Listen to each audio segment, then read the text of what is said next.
태국이 단 한 번도 식민지가 된 적이 없다라고 얘기하는 건 대부분 태국 역사학계의 주장이에요. 청나라 명나라의 속국이 아니었고 조공책봉 관계는 그냥 질서일 뿐이고 이렇게 주장하고 싶어하는 것도 우리나라만의 역사학계의 주장일 수도 있어요.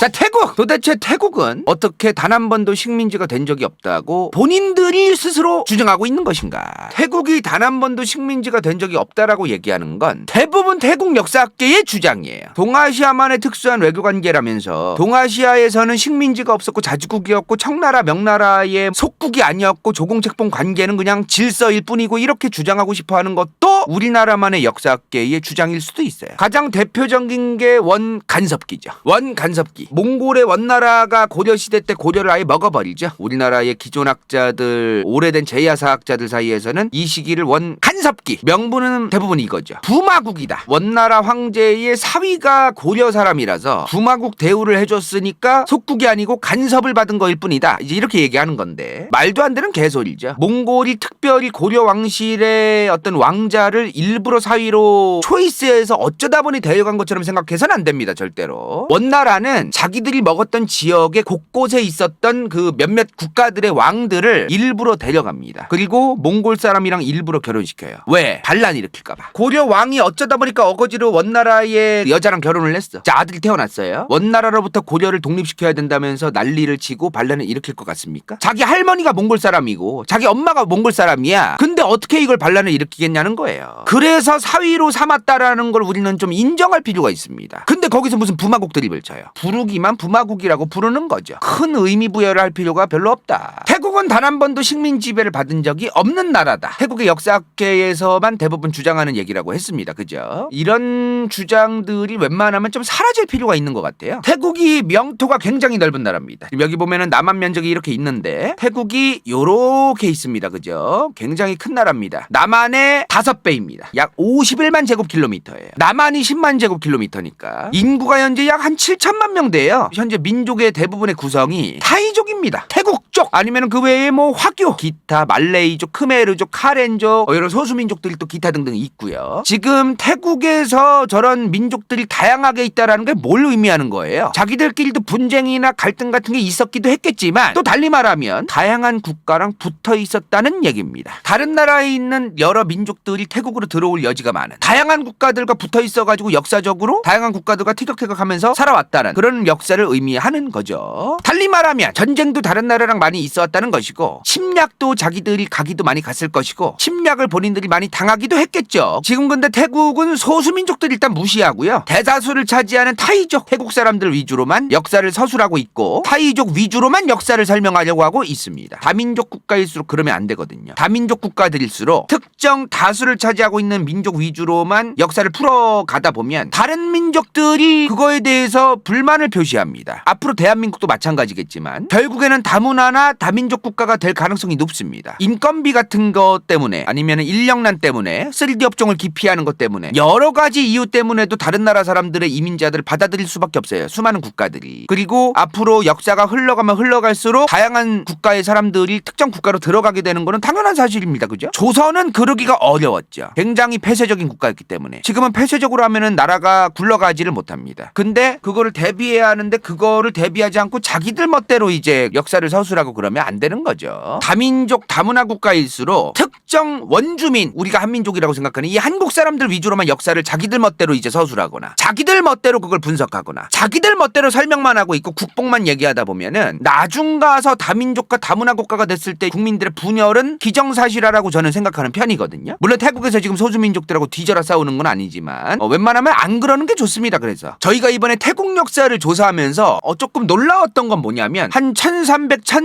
1400년대까지의 태국 역사는요 알기가 어려워요. 사료가 별로 없습니다. 그래서 태국 지역의 1400년대 이전의 역사는 크로스 체킹이 안 돼요. 크로스 체킹이 안 된다는 게 뭐야? 이 국가가 어떠한 역사로 흘러왔는지가 불분명하다는 얘기예요. 근데 그 불분명하다는 게 또 뭐냐면 지그들 좋은 방식으로 그냥 국뽕으로 후려쳐도 된다는 겁니다. 삼국시대 삼국유사 삼국사기가 그래요. 지금 삼국사기 삼국유사란 책도 고려시대에 쓴 책이란 말이에요. 그 책의 신빙성에 대한 논란이 굉장히 많습니다. 근데 우리나라에서 방송국 몇몇 방송국이라든가 언론을 중심으로 삼국사기에 따르면 삼국유사에 따르면 뭐 이런 얘기를 마음껏 하는 사람들이 있는데 그거 함부로 그렇게 얘기하면 안 되는 거예요. 원래 그 책들은 크로스 체킹이 안 되는 내용이 너무나 많기 때문에 크로스 체킹이 안 된다면 안 되는 상태로 그냥 두면 안 되죠. 대신 크로스 체킹이 안 되는 만큼 굉장히 심사숙고해서 얘기를 해야 돼요. 아니면 아직 밝혀지지 못한 거에 대해서 분명하게 인정을 하고 한계성에 대해서도 인정을 하고 들어가야 돼요. 얘기할 때 굉장히 꽤 오랜 기간 동안 우리나라는 그러질 않았어요. 지금부터라도 좀 그럴 필요가 있는 것 같습니다. 태국의 대부분의 민족을 차지한다고 얘기하고 있는 지금 75%의 타이족. 이 타이족들의 정체가 뭐냐? 대부분 중국의 남부 윈난성이나 광시장족 자치구 아니면 베트남부 쪽 요쪽에 살던 특정 민족들이 역사학계마다 의견이 분분하긴 한데 이 민족들이 여기로 내려왔을 것으로 추정되고 있습니다. 지금 중론이 뭐냐면 역사학계에서는 한 700년대에서 900년대 사이 한반도 역사면은 통일신라에서 고려시대 초반이죠. 그 사이쯤에 이제 이 특정 민족들이 지금의 태국, 라오스, 미얀마 쪽으로 많이들 건너갔을 것으로 추정되고 있다. 여기서 그리고 이제 마음대로 이제 얘기하면 안 돼요. 그럼 중국 사람들이 내려왔다는 거냐? 그렇게 얘기하면 안 되지. 중국은 지금도 소수민족들이 여러 명이잖아요. 55개의 소수민족이 있는 나라 아닙니까? 과거에 당나라, 송나라 이런 때만 해도 중국 대륙 전체가 통합되고 관리되고 이럴 때가 아니에요. 그래서 중국 대륙이라고 하는 이 특정 지역에 특정 민족들이 이쪽으로 내려갔구나. 요 정도로 보는 게 좀 더 적합하지 않나. 정체성 자체가 한 기원 후 1000년대만 해도 송나라, 명나라 상관없이 각자 도생하던 소수민족들이 널렸을 때예요. 그때 특정 민족들이 집단으로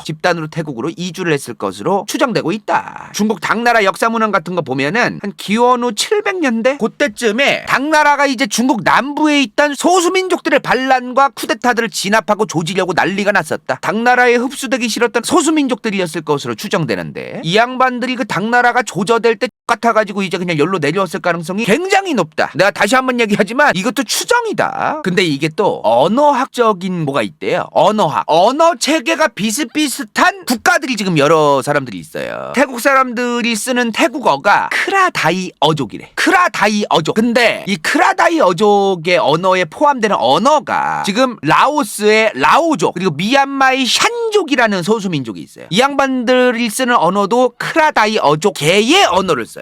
지금 학계에서 추정하는 게 뭐냐면 또 여기 보면은 여기 보이세요? 광시 장족 자치구 여기 있는 장족 이 장족들도 크라다이 어족의 언어를 쓰고 있습니다. 그래서 아마 요쪽에 있던 사람들이 지금 태국으로 넘어갔을 것으로 추정된다라는 얘기가 지금 언어를 통해서 분석이 지금 되는 그런 게 있다는 거예요. 태국이요. 태국에 지금 사는 타이족들이 있다 그랬잖아요. 이 양반들이 태국으로 가기 전에 당시의 동남아 지형입니다. 여기 보면 수고타이 왕국이라고 있죠. 여기가 지금 나중 가서 태국이 되는 거야. 아유다야 왕국, 파야오, 란나, 대월은 지금의 베트남이죠. 그리고 크메르 제국이 있네요. 크메르 제국이 지금의 캄보디아입니다. 크메르 제국이 13세기 한 1200년대죠. 이때는 원래는 이거보다 더 컸어요. 나중 가서 크메르 제국이 좀 약해졌을 때 특정 소수민족들이 반란을 일으켜서 그 반란에 성공합니다. 그 양반들이 타이족이었대요. 태국민족. 그래서 세운 나라가 여기 보이는 수고타이 왕국입니다. 1238년. 이때부터를 지금의 태국의 역사의 시작으로 봅니다. 그러니까 태국 민족들이 등판했고 태국 민족들이 자기들이 생각하는 그 정체성을 가진 자기들의 조상들이 국가를 세운 그러니까 저 수고타이 왕국부터 우리는 수고타이 왕국의 타이족이다. 그게 이제 시작이 됐다고 보는 거죠. 여기 수고타이 왕국의 3대 왕 람캄행이라는 사람이 있었어요. 이 양반 때 이제 저 수고타이 왕국의 영토가 많이 확장이 됐대요. 자, 근데 지금 우리나라 사람들 중에 제야사학자분들의 영향을 받아서 죽어라 앵무새처럼 얘기하는 게 있습니다. 동아시아만의 특수한 외교 형태니까 한반도는 중국의 속국이었던 적이 단 한 번도 없고 항상 자주국이었고 독립국이었다. 이런 말 들어보신 적 있어요, 여러분들? 동남아에도 그런 게 있었습니다. 동남아만의 특수한 외교 형태. 만다라라는 개념이 있어요. 만다라. 다단계식 봉건제도예요. 뭔 말이야? 가장 큰 도시국가를 형성하고 세력이 큰 왕이 있어. 제일 세. 얘가 너 내 신하? 너도 나도 야, 이렇게 했어요. 얘네도 근데 여기선 왕이야. 여기까지는 오케이. 여기까지 뭐 중세 봉건제도랑 비슷한 거 아닙니까? 근데 여기서 중요한 게 뭐냐면은 여기서 또 뭐가 생겨요. 그리고 여기서 또 뭐가 생겨요. 중세 봉건제도도 이 정도는 아니었거든요. 요 정도였단 말이야. 만다라라고 부르는 태국 지역과 그 동남아 지역에 있던 정치 통치 형태 좀 그런 거예요. 이런 거를 이제 이 태국의 수고타이 왕국의 3대 왕이었던 람캄 삼행 이 양반이 왕일 때 이 양반이 저걸 만다라를 활용해가지고 대대적으로 이제 제후국, 봉신국, 신하국 뭐 이런 형식으로 이제 막 풀뿌리 마냥 다단계 마냥 막 늘렸다 이거요. 1차 하청, 2차 하청, 3차, 4차 하청 뭐 이런 거죠. 근데 이 양반이 원나라랑 조공책봉 관계를 맺습니다. 잘 들어야 돼요, 여러분들. 고려는 단순한 조공책봉 관계가 아니었어요. 태국은 원나라와 조공책봉 관계를 맺었고 그냥 내버려 둡니다. 원나라가. 오히려 근데 원나라가 고려에는 쌍성 총관부부터 별걸 다 깔아요. 근데 태국은 오히려 내버려 둡니다. 원나라가. 왜? 태국은 안 개겼거든요. 원나라가 들어올 때 그냥 순응합니다. 그래서 원나라가 굳이 좀 쌍성 총관부나 이런 어떤 통치기관이나 이런 거를 안 두고 그냥 조공책봉 관계 맺고 그냥 내버려 둬요. 근데 원나라가 이제 몽골 민족들이 세운 나라 아닙니까? 그 양반들이 피해 복수 문화가 있어가지고 자기들한테 대항하거나 개긴 애들은 뼛속까지 뿌리 깊게까지 완전히 그냥 갈아엎어 놓고서 완전히 복속시켜야 된다. 그런 게 있었어요. 그래서 고려가 원 간섭기였다라고 얘기하는 게 더 어렵습니다. 원나라는 고려를 국가다운 나라로서 독립성과 자주국으로서 두려고 생각이 없었어요. 그러면 또 식민사관이라도 왜 걔네들 입장에서 얘기를 하느냐고 이런 얘기 하시는 분들이 있는데요. 먹혔는데 지들 시각으로만 안 먹겠다고 얘기하는 것도 이상한 거죠. 인정할 거 인정하고 앞으로 우리나라가 실제로 자부심을 느낄 만한 것들이 만들어지길 바라야지 있지도 않은 거를 있는 것처럼 뻥카치면서 자부심 느끼는 건 거짓말이죠. 국민들 상대로. 근데 이런 만다라 같은 형태 봉건제도 같은 게 문제가 뭐냐면요. 잘 통치하고 있던 왕 한 명이 갑자기 죽고 나서 아들 새끼가 그 다음에 바통 터치 받았는데 등신같이 정치하잖아요. 중앙에서. 그러면은 갈갈이 다 찢어지고 도시마다 다 쿠데타 내란 일어날 수 있는 것도 굉장히 쉽겠죠. 왜? 중앙 집권이 안 되어 있고 다단계니까. 이게 수고타이 왕국이 굉장히 희한한 게 뭐냐면요. 이 수고타이 왕국 옆에 지금 아요다야 왕국이 있죠. 원래 수고타이 왕국의 속국이었어요. 수고타이 왕국이 아요다야 왕국한테 조공 바치고 가끔 잘 좀 우리 좀 대해라 알겠냐? 이제 그랬는데 오히려 역으로 아요다야 왕국이 수고타이 왕국을 조져서 수고타이 왕국이 이제 아요다야 왕국에게 조공을 바치게 됩니다. 근데 이게 웃긴 게 뭐냐면 아요다야 왕국이 이제 잘 나가다가 1564년에 여기 옆에 있는 미얀마가 있어요. 보이시죠? 미얀마가 여기 있던 아요다야 왕국을 쳐들어가서 20년 동안 쳐들어가서 미얀마의 속국이 됩니다. 자, 수고타이 왕국이 있었어요. 그리고 얘네 아래에 속국으로서 아요다야 왕국이 있었어요. 자, 근데 정반대로 이제 아요다야 왕국이 짱을 먹어. 근데 갑자기 미얀마 버마가 쳐들어와서 미얀마의 속국이 됩니다. 자, 이런 식으로 간 거예요. 물론 뭐 계속 속국이었던 건 아니고 벗어나기도 했다가 쿠데타도 했다가 실패하기도 하고 뭐 별일이 다 있었다. 태국이 근데 참 신기한 게 뭐냐면요. 어쩌다가 이런 문화가 정착됐는지 모르겠는데 특정 국가가 쳐들어와요. 그러면 우리가 쟤네랑 싸워봤자 안 되겠다 싶으면 그냥 머리 숙이고 잘 지냅니다. 1511년에 포르투갈이 현재의 이 태국 지역으로 들어오거든요. 중국에도 없는, 인도에도 없는 이 동남아 지역에만 있는 진귀한 물건들이 있었을 거 아닙니까? 그죠? 그런 물건들을 유럽으로 포르투갈이 팔아먹기 시작하는데 당시 태국 지역에 있었던 물건들을 유럽에 팔아먹던 무역은 포르투갈이 독점해 가기 시작해요. 근데 포르투갈이 총칼 들고 너무 설칠 것 같고 점점 규모가 너무 커지는 거야.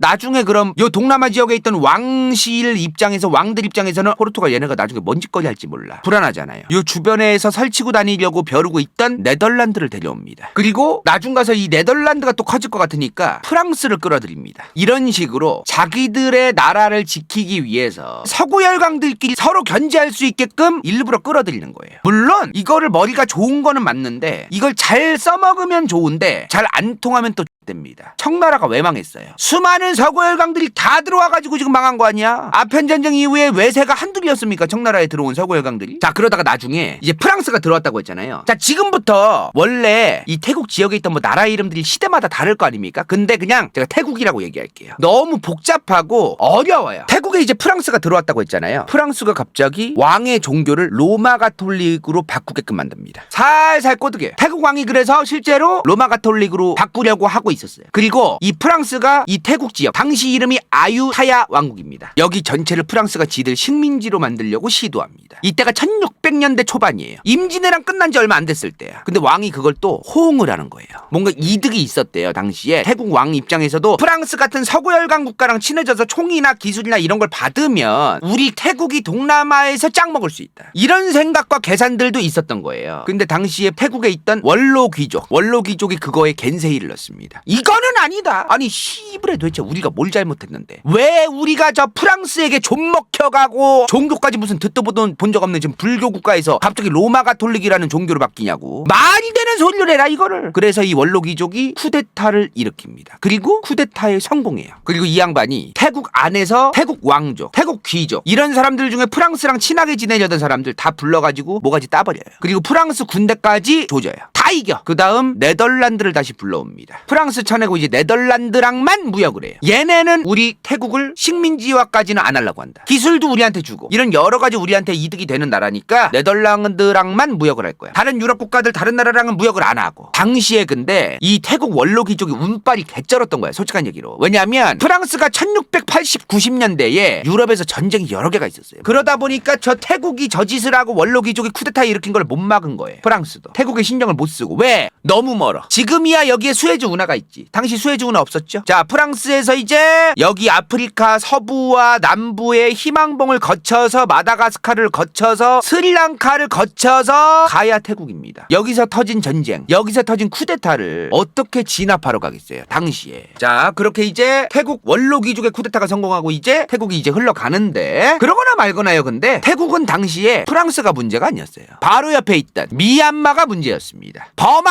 과거에 있었던 그 미얀마가 계속해서 태국으로 쳐들어오는 거예요. 그러다가 결국에는 1767년 태국에 있던 왕국 아유타야 왕국이 멸망합니다. 그리고 이 미얀마가 저 태국 지역에 대한 영향권을 갖고 쥐락펴락하기 시작해요. 근데 그러거나 말거나 다시 한번 얘기하자면 태국은요 만다라라고 하는 걸 했었어. 그래서 도시국가별로 지도자가 다 다르고 아무튼 그런 게 많았단 말이야 태국은. 그래서 이런 게 발달되어 있어요. 만약에 특정 국가가 쳐들어와. 근데 그 도시국가들의 지도자들이 여러 명 모여가지고 딱 견적을 보는 거죠. 저 쳐들어오는 새끼들한테 우리가 대가리를 숙이는 게 이득일까? 아니면 맞서 싸우는 게 이득일까? 근데 대가리 저 터져가면서 그냥 뒤질 바에는 그 수많은 도시국가의 지도자들 입장에서는 그냥 대가리를 숙이는 게 낫다고 보는 겁니다. 자기들은 그냥 그 도시만 간수하면 되고 도시국가에서 자기들이 잘 해먹기만 하면 되거든요. 중앙집권이 안 된 나라라서 그게 가능했던 것도 있는 거예요. 중앙집권이 되면은 정체성 자체가 우리는 이 태국의 민족이고 태국 사람이고 태국이란 국가의 일원이다. 태국을 지켜내야 된다는데 무려 1800, 1900년대까지만 해도 태국은 도시국가의 지도자들이 많아가지고 그 도시국가 사람들은 그냥 이 도시만 지켜내면 되는 거예요. 도시만. 정체성이 모호했던 거예요. 그래서 태국이란 국가 전체가 그냥 대가리를 숙였다라고 보면 안 돼. 태국이란 국가가 대가리를 숙이는 건 각각의 도시국가들의 입장에서 자기들이 손해 안 보려고 하는 것도 강하게 있었다는 거예요. 그래서 태국에 있던 그 수많은 도시국가들이 연합을 해서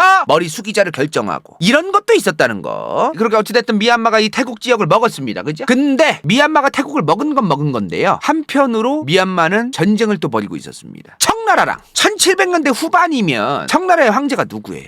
걸륭제입니다. 이 양반 보통 사람이 아니요. 전쟁광이야 전쟁광. 걸륭제 때 청나라의 최대 영토가 만들어져요. 그래서 미얀마가 태국을 먹자마자 간수를 못해요. 자기들이 태국 지역을 먹자마자 청나라랑 또 싸워야 되니까 제대로 간수를 못합니다. 그러다가 이제 태국 지역에서 과거 태국에 있었던 태국 왕국의 귀족 출신이었던 사람이 쿠데타를 일으키고 성공합니다. 그게 바로 톰부리 왕국이에요. 엄청나게 넓은 영토죠. 지금 영토 보면은 지금의 태국 영토보다도 라오스 쪽으로 베트남 쪽도 몇몇 지역 먹고 그리고 지금 여기 있는 말레이시아 북부도 먹고 엄청난 나라였습니다. 근데 저 톰부리 왕국이 딱 세워지자마자 청나라가 처음에 니네가 뭔데 지금 갑자기 니들 멋대로 나라를 세우냐? 얘를 몰라보는 오랑캐 새끼다 저거. 아니 씨부레 나라를 세우기 직전에 미리 와가지고 나한테 사신 보내서 대가리 숙이고 이제 딱 조공책봉하고 예의를 몰라? 이제 그래요 청나라가. 그러자마자 톰부리가 얘기를 해요. 청나라한테 가. 너네 청나라 니네도 미얀마 조지고 싶잖아 형. 같이 조지자고 형. 무슨 조공책봉 드립이야 형. 우리 톰부리 왕국 그냥 빨리 인정해줘. 같이 미얀마 조지자. 그러자마자 청나라가 그래 좋아. 너네 좀 괜찮은 나라인 것 같아? 조공책봉 일단 관계부터 맺자. 너네가 조공책봉 관계를 미리 진작부터 안 맺고 이제 그랬던 거는 좀 어쩔 수 없었던 것 같네. 그래 형식적으로 이제 저 조공책봉 관계 맺고 중국 대륙의 이 청나라와 전 세계의 주인 청나라와 이제 딱 관계를 맺고 이제 좀 가자 잘. 요 당시에 이제 태국 이 톰부리 왕국과 청나라가 같이 이제 미얀마 조지러 가고 막 그랬었어. 근데 이 톰부리 왕국에 당시 왕이 있었을 거 아닙니까 왕? 톰부리 왕국의 당시 왕이 딱신이란 왕이었어요. 근데 이 양반이 태국에 태국이 불교 국가란 말이야. 불교를 믿는 것까진 좋은데 나중 가서 이 왕이라는 사람이 사이비로 변질된 거예요. 그리고 나중에 지 스스로 내가 부처다 이러면서 이제 좀 종교적인 문제가 생겨. 그러다가 이제 객기 오지게 부리고 그러다가 불교를 신실하게 믿는 사람들이 굉장히 많이 사는 태국에서 저런 말도 안 되는 소리를 하니까 딱신의 최측근이었던 사람이 쿠데타를 일으키고 이 딱신이 모가지가 날아갑니다. 그리고 새로운 나라를 세워요. 라타나 코신 왕국. 이름이 조금 어렵습니다. 근데 이게 왜 라타나 코신이냐면 이 왕국의 수도가 라타나 코신이라서 라타나 코신 왕국인 거예요. 도시 이름이 라타나 코신인 거야. 수도. 근데 대부분의 서구열강들이 저 태국 지역에 있던 나라들을 그냥 뭐라고 불렀냐면은 시암이라고 불렀습니다. 지금도 태국 시암이라고 부르는 나라들이 있어요. 여기 생긴 라타나 코신 왕국 있죠. 이 라타나 코신 왕국이 태국 역사학계에서 지금 주장하고 있는 근현대사 과정에서 단 한 번도 식민 지배를 받지 않았던 나라라고 얘기되고 있는 그 국가입니다. 이 라타나 코신이 1782년부터 1932년까지 갔거든요. 그리고 현재의 태국이 됩니다. 이번 영상이 볼만했다면 좋아요와 구독, 재미없었다면 이건 재밌을지도 몰라.